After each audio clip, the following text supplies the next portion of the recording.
It is SEC rivalry week, Egg Bowl, Iron Bowl, clean old-fashioned hate. We got playoff berths on the line and some more Lane Kiffin drama. Time to get the SEC squad together. You're talking ball with the SEC squad. From Alabama to Tennessee, from Georgia to Oklahoma, from Auburn to Texas, it's the local experts of the Locked On Podcast Network bringing you scoops, breakdowns, and the most comprehensive preview of the upcoming SEC weekend. It's the SEC squad, and we have a seat for you. Hurt feelings and thin skin are prohibited. Squad up, you're part of the SEC squad. The big questions I've been getting the last few weeks is, where's everybody at? Why has the squad only got a couple people? Well, it is rivalry week, and we have got a full house. Let's welcome in our squad. We got Jay Smith from Locked On Sooners. We got Brandon Olsen, Locked On Gators. Stephen Willis, Locked On Ole Miss. Chris Marler from Locked On Gamecocks. We got Eric Kane, Locked On Vols. Jimmy Stein, Locked On Bama. And Corey Burton, Locked On Vandy. Gents, good to see you all. Good to be here. Let's start as we do every week. Let's start with a prediction. Give me a prediction for your team this week. Jay, let's start with you. Oklahoma does not allow another touchdown for the second week in a row. I think that's pretty fair. That defense. Yeah, I think it's pretty easy.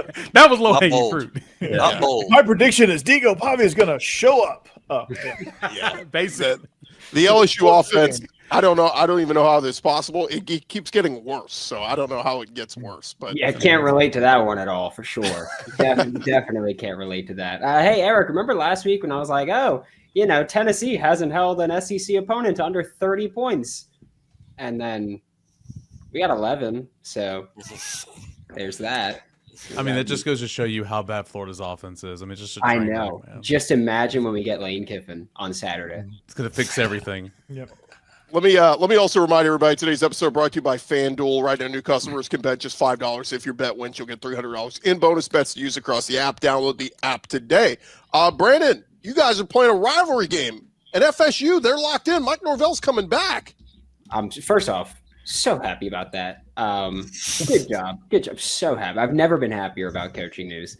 And look, like I like Mike, but you're not cut out for this big dog, but I'm glad you're here. I really appreciate that one. This is going to be one of the ugliest football games anyone has ever seen. And I think of the 8 of us up here, only one of us is actually going to watch it. And I'm very jealous of the 7 of you that don't have to watch it. Sicko Bowl round. Oh, my goodness. I mean, I love that last week all the Florida fans were like, no one packs the house 90,000 plus to watch Florida football. And it was like, it's 31-0 within 12 seconds. Yep. Yeah. Hey, they stayed. They stayed until we won't back down, and then they left, and it was a good show, man. I mean, they were getting beat 31-3. That whole place came alive. That was the best part about the night. I put it on Twitter. I said it's easily the best fourth quarter song, and Tennessee fans were hating on me for that, and I'm like, well, it's fact. It's the best fourth quarter song, and then they all left. So I'll give them props for that. They even on the broadcast, they were like, "Oh, yep," and there everybody goes. Once it played, they were like, "Oh, there everybody goes." I mean, it's if you ever get the chance to experience that in person, it's incredible. Yeah. I'm hoping this coming season, next year, we come to Florida, so Oklahoma, hopefully we get a chance to experience that at night. That would be fun. I think that's one of the games I'm heading to. So Brandon, give me a prediction for your game. Yeah, you've been talking for 5 minutes. Oh, no, my prediction wasn't for the game. We're hiring Lane Kiffin on Saturday. That's my prediction. That's it. Okay. All right. That's all I have to say. That's it. Time's the game. We're riding the Lane train here. Then I will go to Stephen Willis next. Stephen, prediction for your team. We get to talk about football Friday, and that would be awesome to talk about an Egg Bowl when you have potentially the greatest regular season that has Ole Miss football has ever had. Nobody is talking about this football game and what can happen. And that is an absolute shame because of all this other noise that is going on. I think we're going to talk about football, and at the end of the day, there's going to be a little bit of happiness for everybody in that game for potentially a home playoff game. Okay. I gotcha. I mean, look, the good thing is they're the first game out of the gates by Friday afternoon, Ole Miss's season is the regular season's done, and then we'll see what happens next. That's always been my favorite part about the Egg Bowl is it used to be Thanksgiving night, and it was just out of the way, and you could just watch rivalry week, everything after that. That is amazing. Why do we not do that on Thanksgiving anymore? Like who got to clear room for Navy versus Memphis? Got to clear the deck for Navy Memphis, and everybody else has to do their games. Yeah. And the NFL has kind of taken over into the night games on Thanksgiving. It used to be we only had 2 day games in the NFL, but they get the night game now and take full ownership. Marler, man, South Carolina, Clemson, the record stinks for Carolina, but still might mean something to knock off Clemson. I mean, yeah, you can't really ruin their season more than they've already ruined it themselves. So finishing 5-7, listen, I think it's a crap season, but you also have a lot to look forward to in the offseason if you can win 3 out of the last 4. I think the big question for me is if the offense looks anywhere close to what it looked like for Coastal Carolina in one half against A&M, then does Mike Ferry get the nod for the OC position, or does Shane Beamer do what he should do and actually take a look at other player or coaches around the country? Yeah, that one will be it will be interesting. Eric Kane, a prediction for Tennessee, trying to play spoiler. Yep, Tennessee is going to rush for over 200 yards over the Commodores. That 105 rush defense, 5th in the SEC. I think that's a skewed stat. Tennessee's ran for 280 yards or more in 3 of the 4 matchups against the Commodores under Josh Heupel. I think Tennessee's going to run the football at home on Saturday and ruin any chances of Vanderbilt getting into the CFP.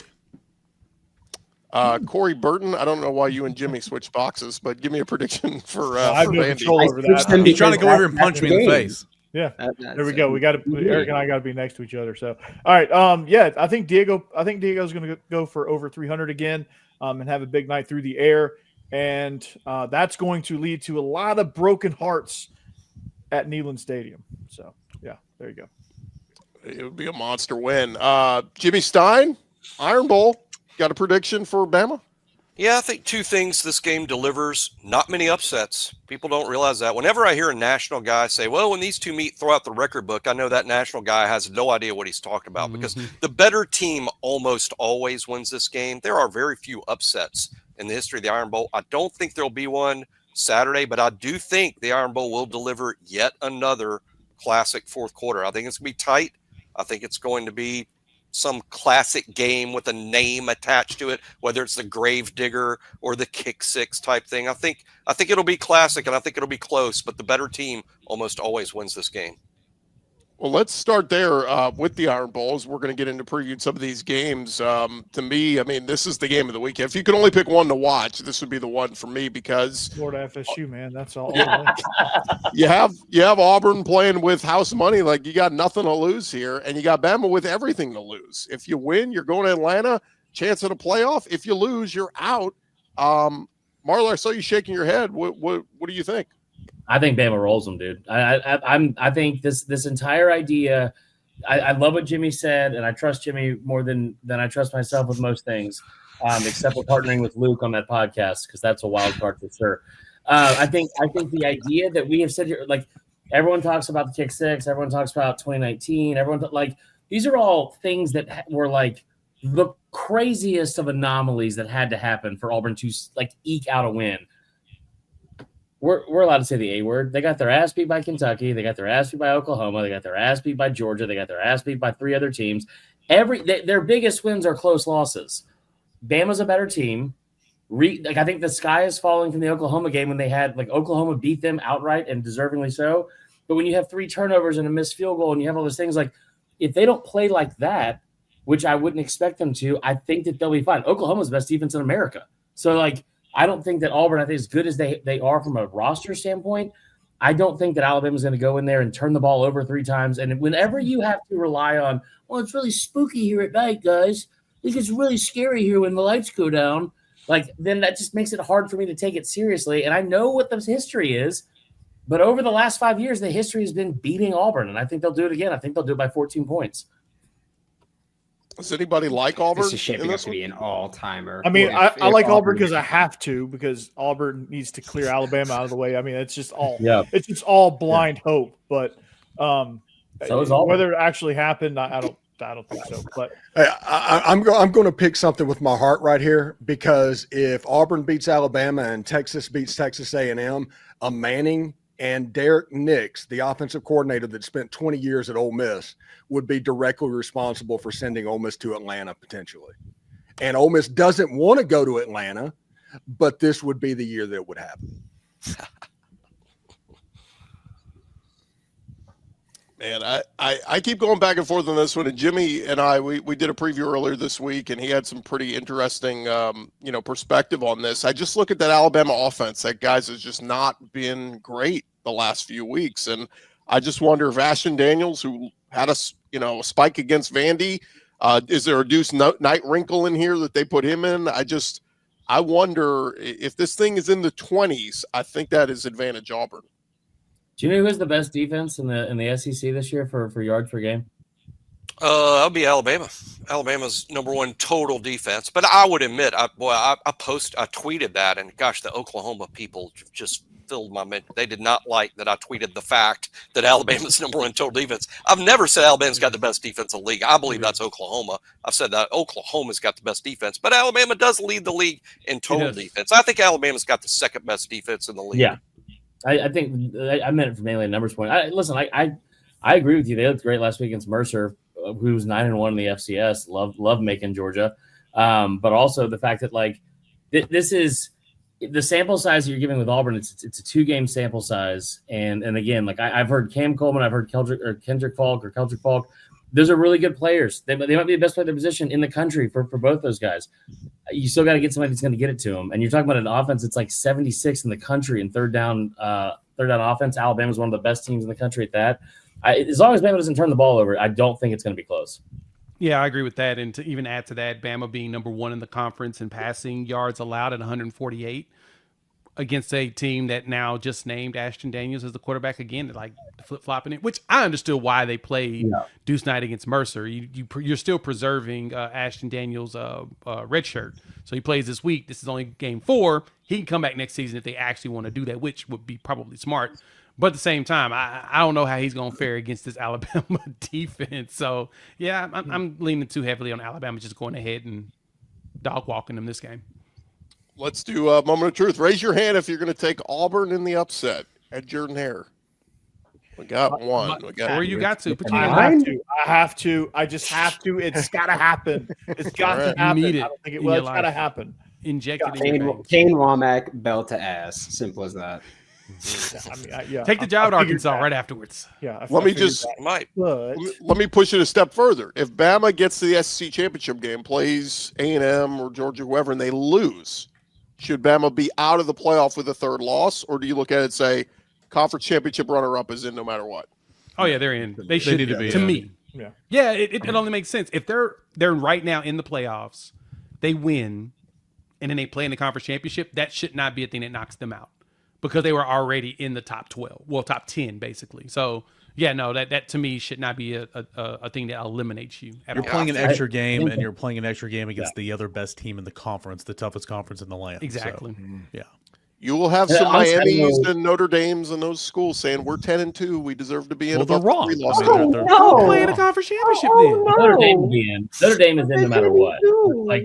Notre Dame will be in no matter what. I don't think that Miami as the brand would end up getting the nod over Alabama, especially if they the extra data point is them losing, especially if it's to a team that's like A&M that is undefeated or a Georgia team they've already beaten once. I don't, I said this a couple weeks ago, and I'm sure it has a bazillion bookmarks. I did the smart thing. I said it on Twitter. I hit the mute button, and then I never looked back at it. But that is, I think Bama was going to go win last week. I think they're going to win this week. I think they're going to beat Texas A&M. I think none of this is going to matter. And that's not like a shot at A&M. I think that the sky is falling idea that happened after that Oklahoma game was a little bit dramatic and drastic because that's a playoff team too. So I think, dude, I think there are 5 legitimate cases to be made for the SEC getting teams into the playoff, and hosting too. With buys or hosting, I think all those teams are very deserving.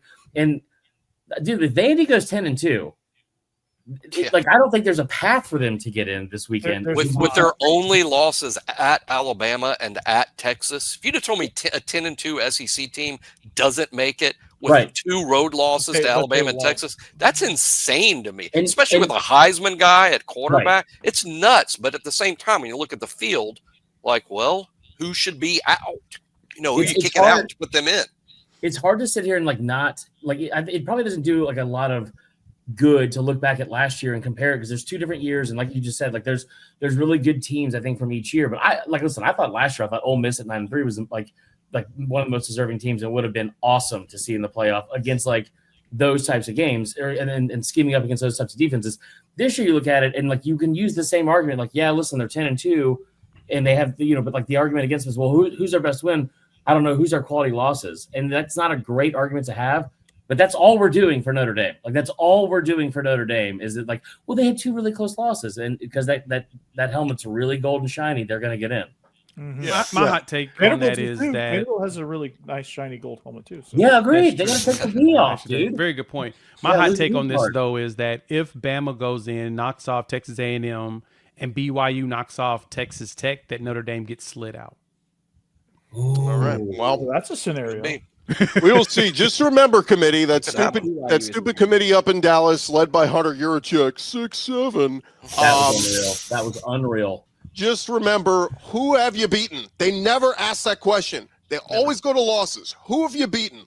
Look at the resume. You have a good resume of wins. Ole Miss has been dropped after their Citadel game and their bye week, and they have 2 wins against teams in the playoff field right now, and their only losses to the number 4 team in the country, and they drop them every single time.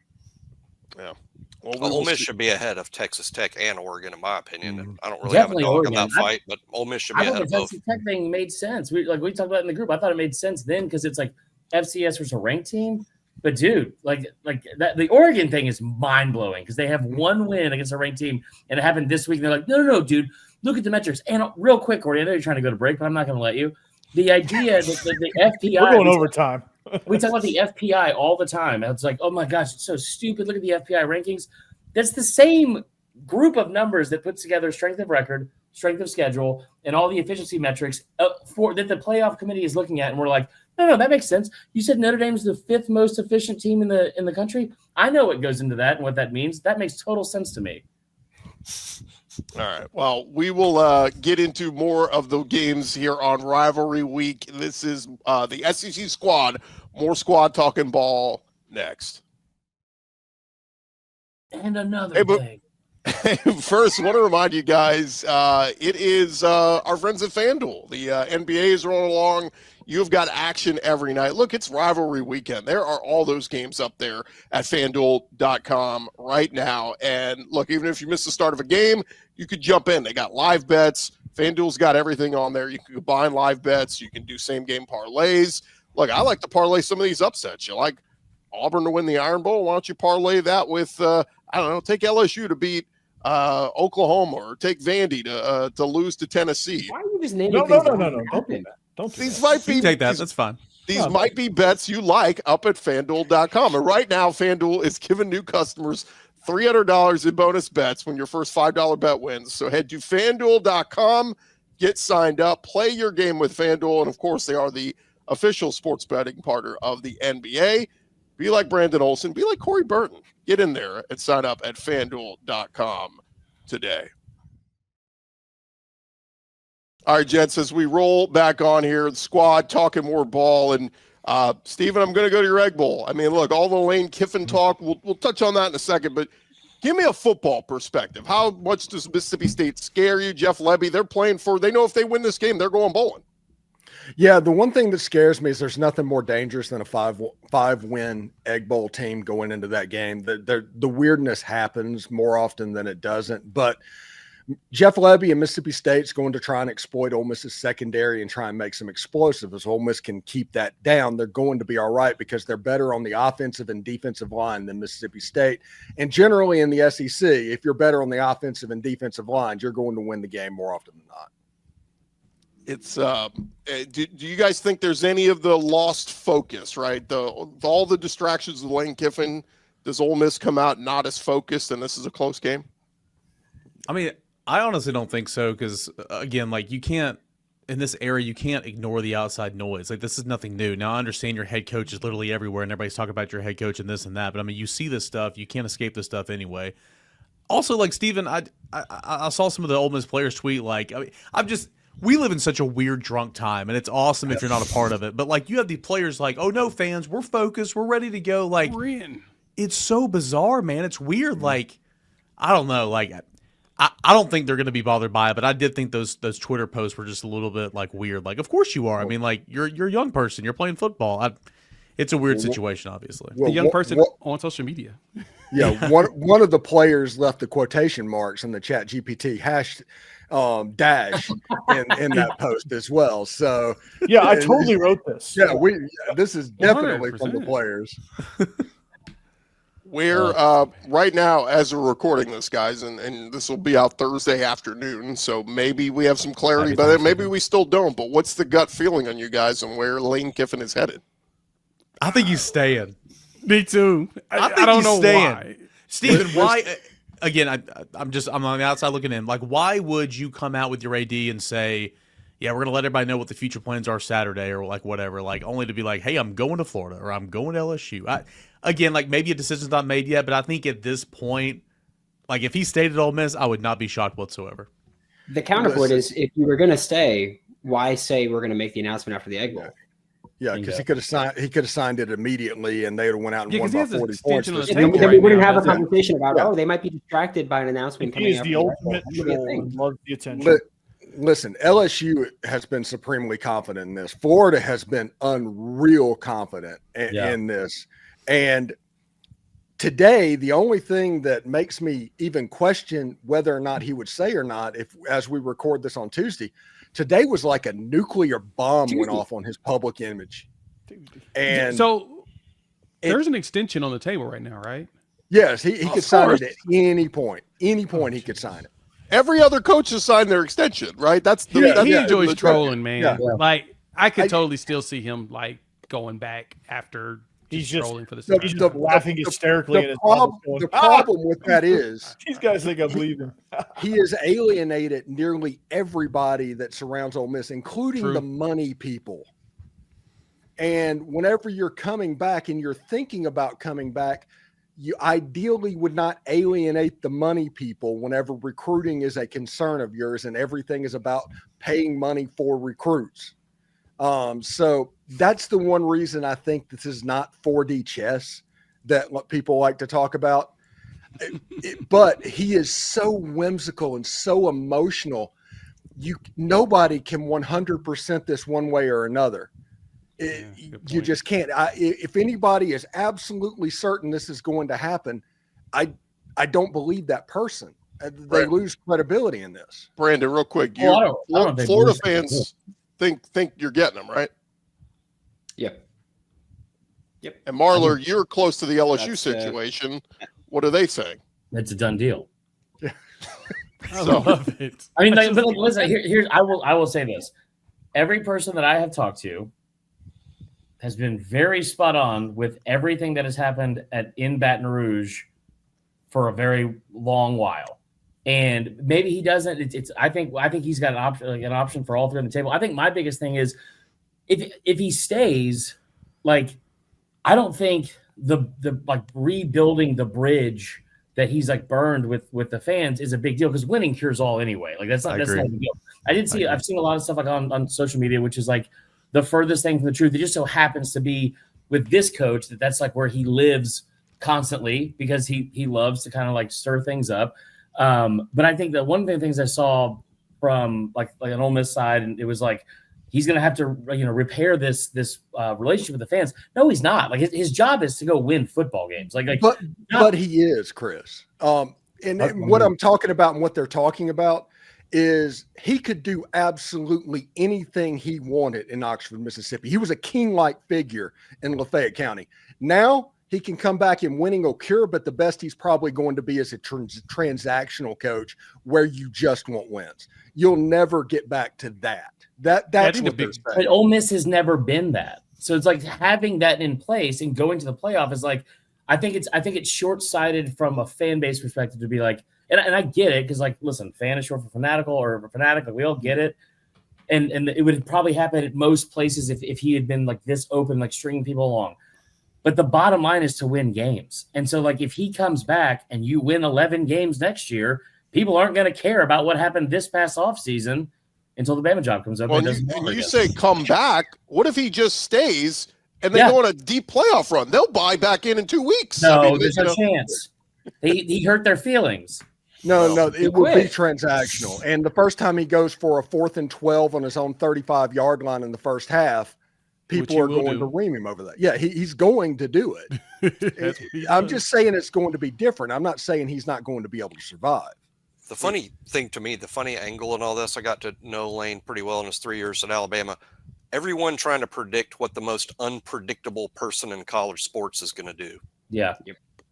That's the crazy part, and which I get it. I mean, it's as erratic as he's been in every other place he's ever been. You know that it feels like it's all manufactured 4D drama, just period. Because this is what we've seen out of him. Saw that at Tennessee with that whole fiasco, USC, Raiders, right? You kind of expect this out of him, while at the same time, I think more people are just tired of it. It's getting old. And with a lot of coaches, you can follow the money. I think Lane is really serious. I don't think money really matters to him like it matters to 95% of all coaches or all walking around people. I don't think it really affects him, nor do I think the money would be enormously different from Ole Miss, LSU, and Florida. I'm sure it's all going to be rough. Well, I mean, it shouldn't. His dad's Lane Kiffin. So go ahead. He was raised with it. I think Lane's going to be the highest paid coach in college football, no matter what school he's at. And so I don't like when people go like, oh, well, we're going to outbid this. We're going to outbid this. And it's just like, look, he's going to get whatever he wants from whatever school, financially, anything. It's going to be there. What this is going to come down to. And also, by the way, like I have said before, like I think he's going to come to Florida based on everything I've heard. And I know everybody that talks about every school, they're going to say, hey, based on what I've heard, he's coming to my school. I get it. All that tells me is that nobody actually knows what the hell is going on. He's Lane Kiffin.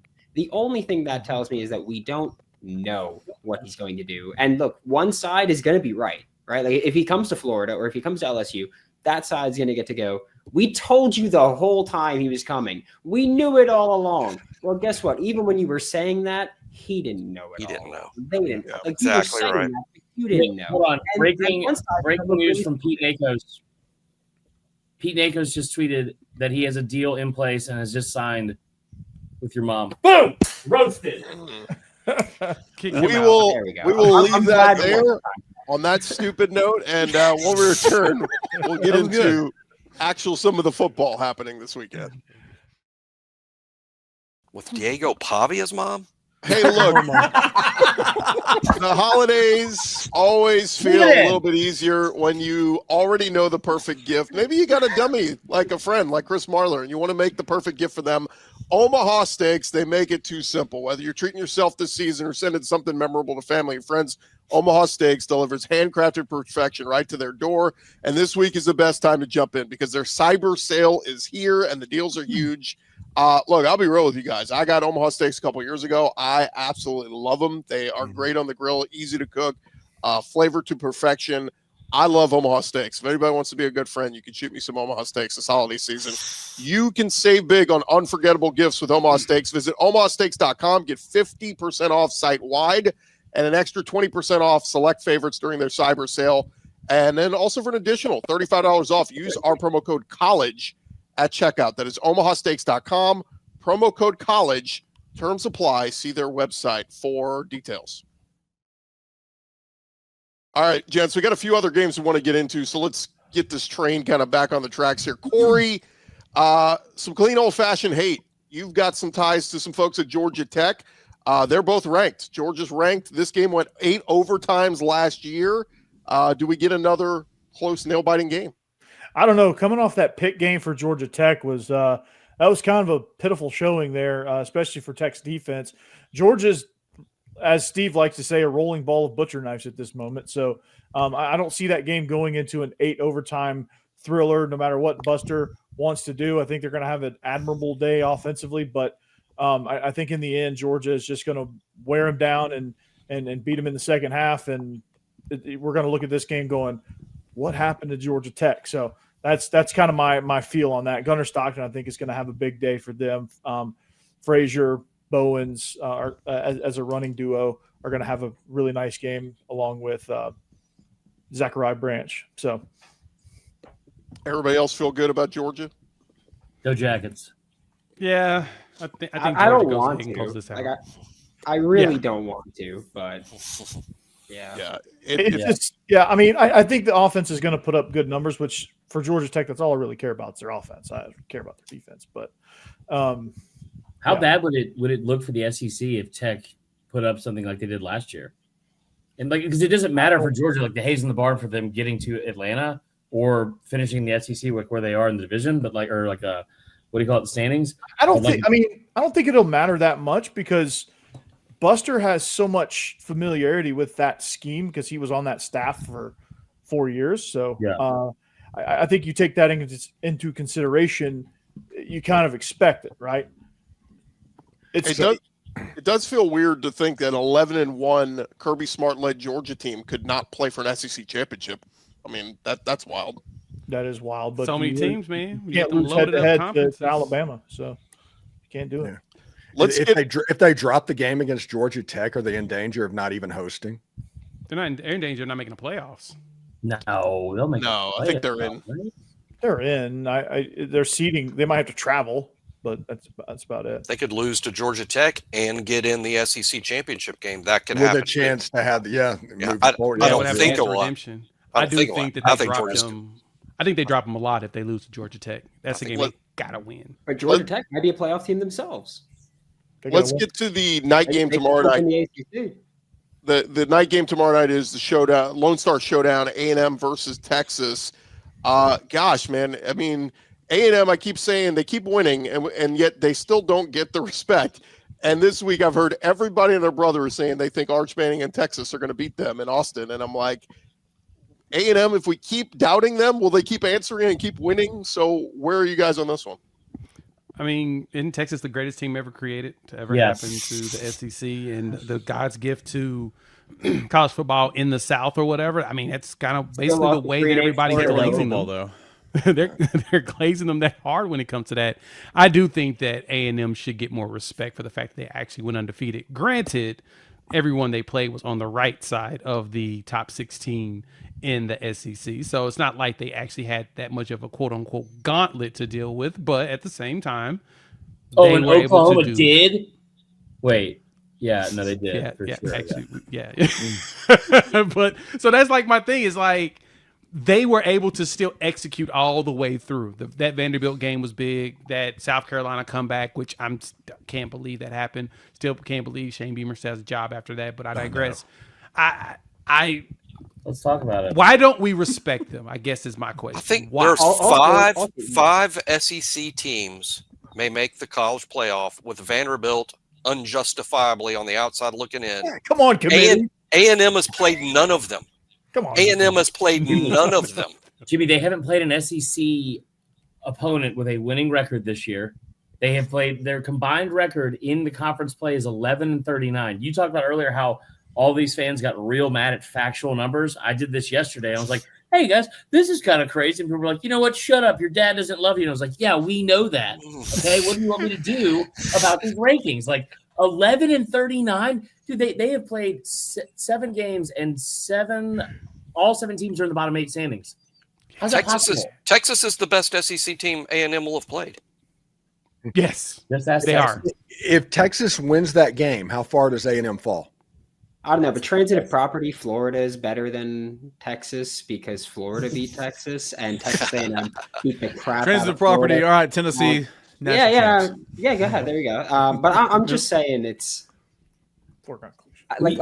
I want to say like Texas A&M seem like pretenders, but I've also seen Texas and their offense get their asses handed to them by every team with a good pass rush. Texas A&M has a pretty good one. Good pass rush. So I think Texas A&M, like Cassius Howell, he's great. He was, the most disrespectful player I've ever seen against Florida. That's a compliment, by the way. Like I love that stuff. he might do way worse to Texas. And that should terrify Texas fans. He is a finalist, by the way, for the Lombardi Award, the Bednarik. I mean, for Cassius Howell, you're talking about a guy that really just the light bulb came on this year, and he's been a difference maker. I will say though, Michael Taff, DB for Texas, said this week, asked who would get his Heisman vote if he had one. He said Arch Manning. He thinks Arch hate the kid so much. He does drugs. Kids, but like, my God, it is that kid he's like a Texas fan somehow snuck into the body of a player, and it's like that's how he speaks about the team. And it's not like coach speak, like, well, no, I really want to pull for my guys. It's like, no, I'm delusional. I'm completely delusional, just like the fan base. God, we barely lost to Georgia. You lost by 25, dude. Well, as we off the top rope. As we kind of conclude here, guys, let me just run through some of these real quick. Does everybody think Oklahoma wins this week? I mean, Vandy kind of needs them to get out of the way too. The Oklahoma win though. Yeah. It'll be a barn. It'll be 3-0. There's no use. There's no use in hoping for LSU. There's just no use. This is not going to happen. It's foolish. My bad. It'll be 17-0, and we'll score 2 defensive touchdowns because really LSU's offense is probably right.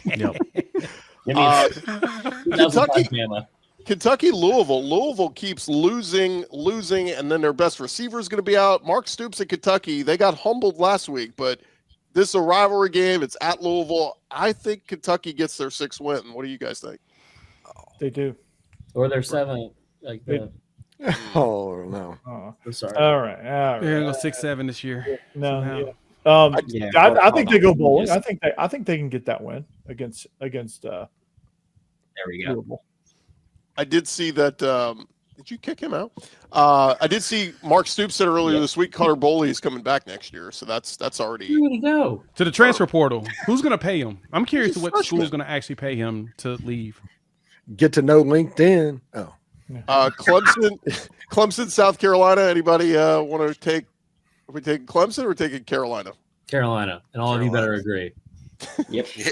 They're a 2.5-point favorite, which is wild. I will say the craziest part of this game is South Carolina is going to have to figure out a way to run the ball effectively. And by effectively, I mean like for 3 to 4 yards a carry if they can. And that, like, as bad as Clemson's been, the draft stock of those 3 players on defense hasn't dropped at all. No.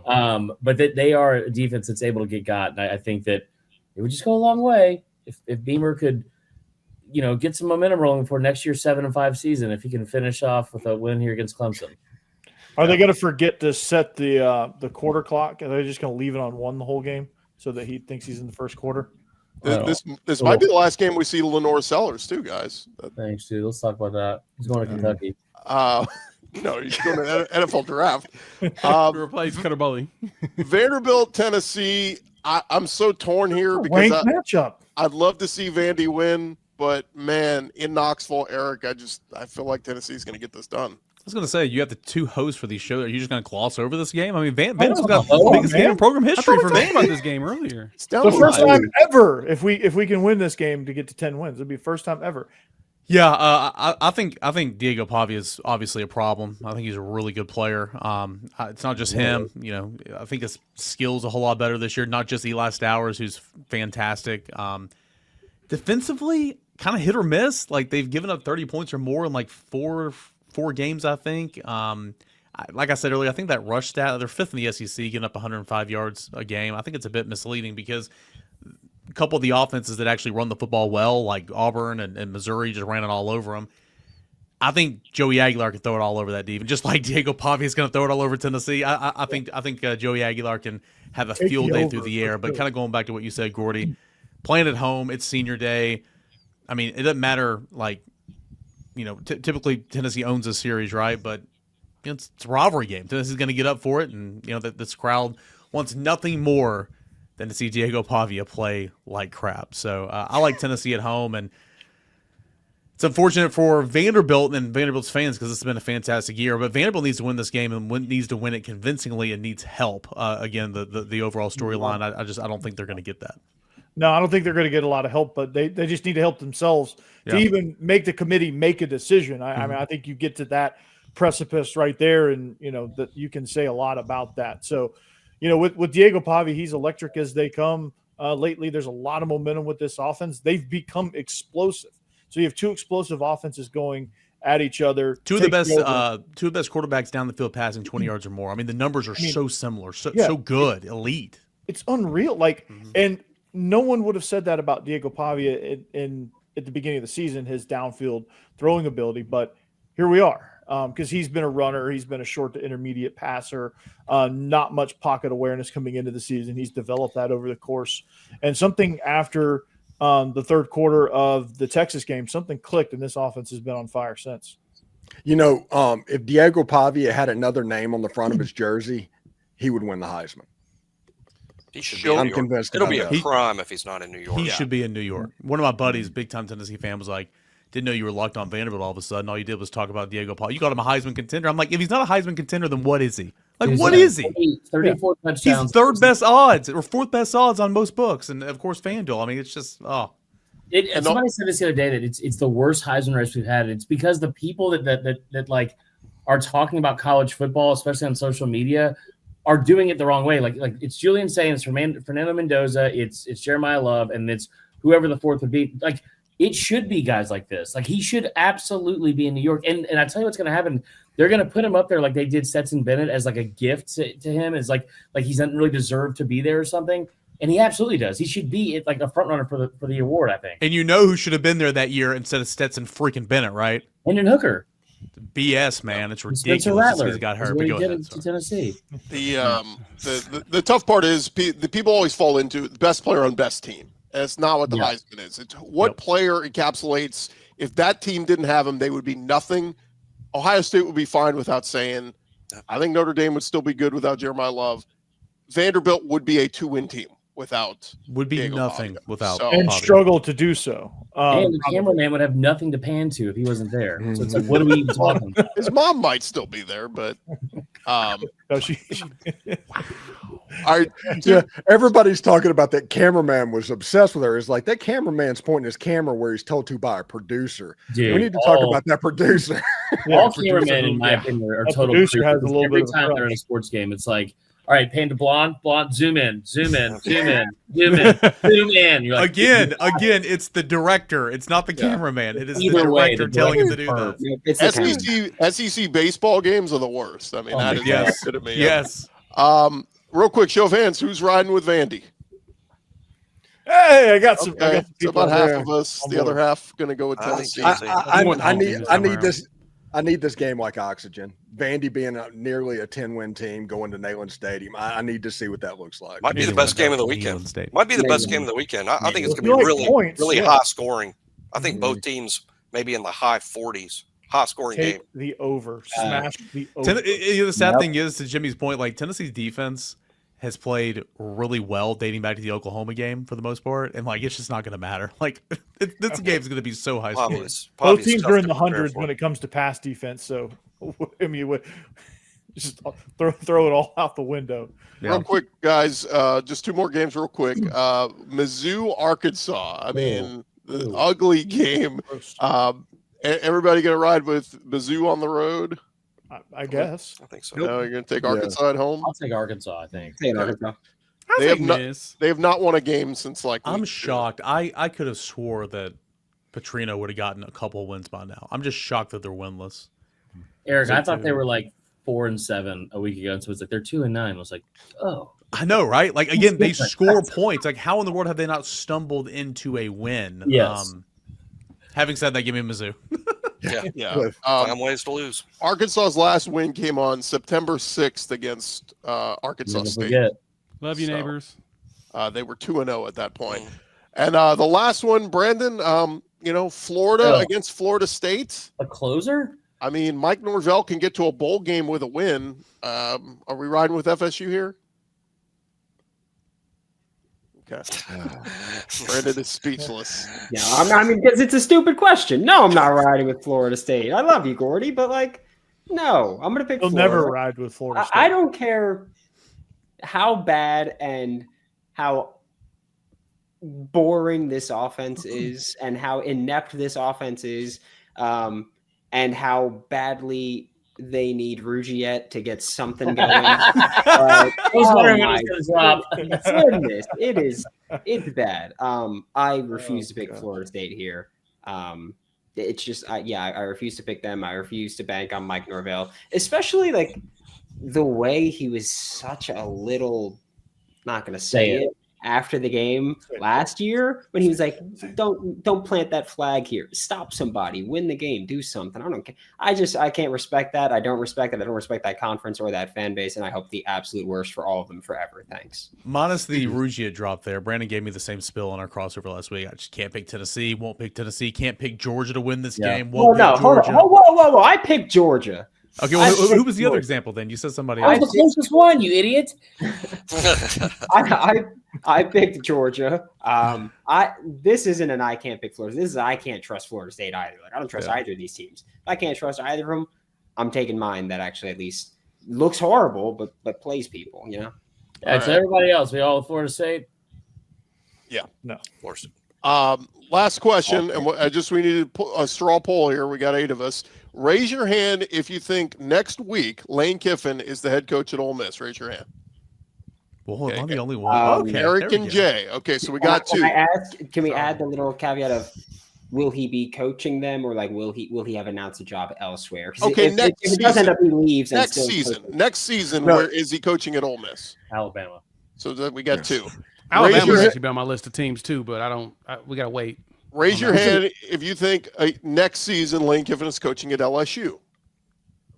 I'll go with him. Jimmy, Marler, and me. That's 3.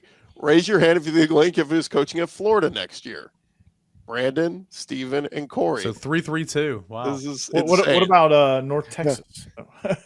Give me Florida. Give me Alabama. I'll take Alabama as a wild card. He's going to throw the ball off and go Oregon State. Kalen DeBoer is very much employed still, so we shall see on that Kalen front. DeBoer's about to go to Penn State. You can be a new lion. That is not happening. One writer in Pennsylvania said that. I was literally dropping my mic drop. All right, gents, that's going to do it for this edition of the Squad Show. Remember to follow and subscribe to your favorite SEC team. We'll be covering your favorite teams all throughout the offseason and postseason, and I'll have you covered with every day with Locked On SEC, part of the Locked On Podcast Network, now the #1 sports podcast network.